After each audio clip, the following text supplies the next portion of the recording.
Hi everyone, I wanted to make a quick video just to intro government lesson number 20, especially if you missed our Zoom lesson today.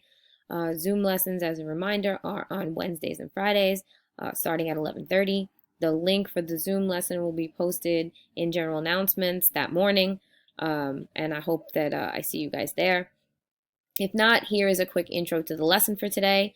So the first thing you're going to do is open the Padlet, and the Padlet asks you to read the first chapter of The Hate U Give. So I included the PDF version as long as the audiobook. I recommend that you open the PDF version and then allow the audiobook to kind of read it to you, kind of to simulate how we would have done in class. And then this version of a Padlet asks you to not just answer the question, but to comment on the person who made a post before you. So you are going to select one of these questions. You're going to respond to what surprised you as you read, or you're going to pick the quotes that stood out to you, and you're going to post it here. And then as well, you're going to comment on what the person before you had said. Okay?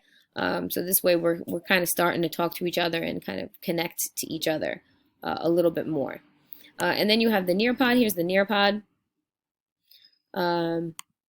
And the first thing in the Nearpod is the learning target and the inquiry question. The inquiry question, this is for Unit 2. What are my rights and responsibilities to society? And then the learning target for this specific lesson is I can explain what it means to be Black in America.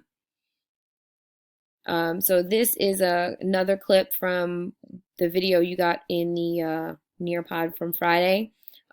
Experiences of W.E.B. Du Bois. Here he talks about when he realized he was Black and he was all of a sudden treated differently. So there's no question here. I just wanted to start you guys to make the connection between double consciousness and what's happening in chapter 1. And here's your first question of the Nearpod. It's a open-ended question that asks you to connect the looking glass theory to Star's experiences in chapter 1. How can you connect the way she acts as she perceives other people's perception of her? So that's what that's asking you to do. I'm not going to give you any answers there.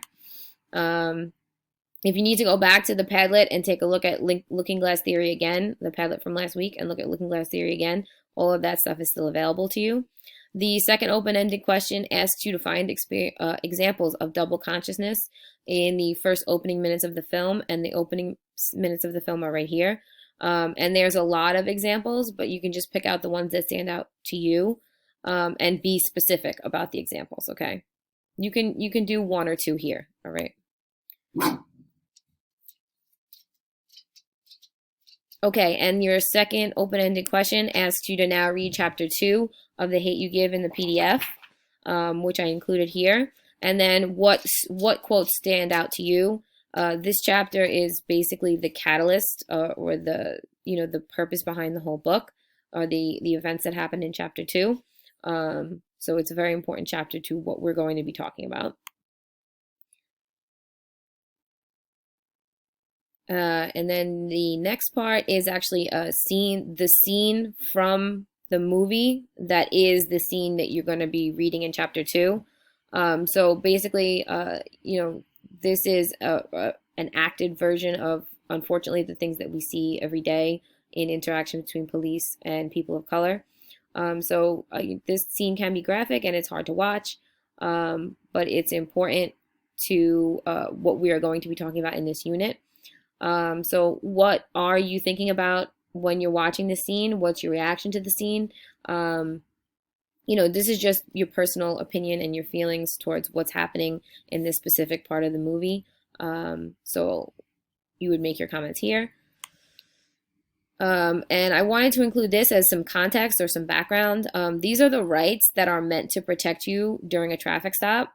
These are the rights that are meant to protect. They're also known as the rights of the accused. These are the ones who are the rights that are supposed to protect you when you're accused of a crime.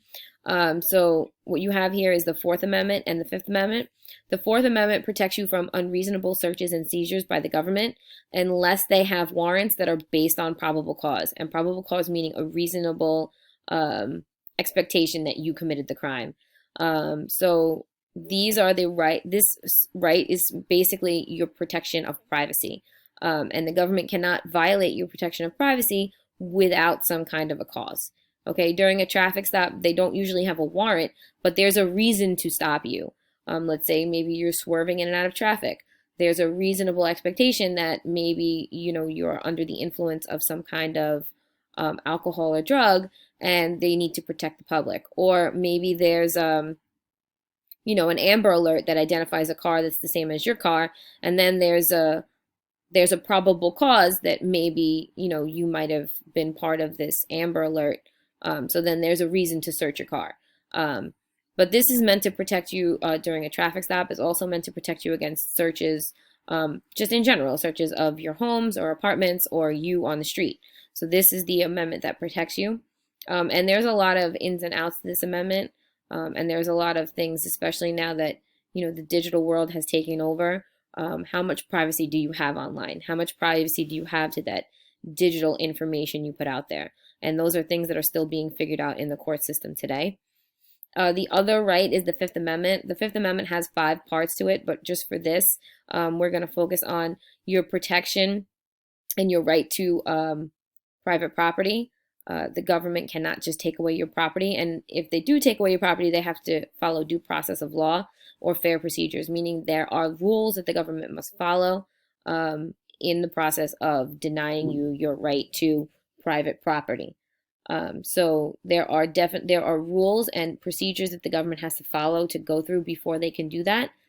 So the Fifth Amendment is commonly used. If you're watching a show, specifically like Law and Order, they talk about if someone's on the stand, they talk, I'm taking the Fifth Amendment, meaning that they're not going to incriminate themselves. That's the other part of the Fifth Amendment, this idea that you will not incriminate yourself. So taking the Fifth Amendment to answer a question means that if you answer that question, it could mean you could incriminate yourself for a crime. So these are the 2 rights that should be protecting Khalil during that traffic stop.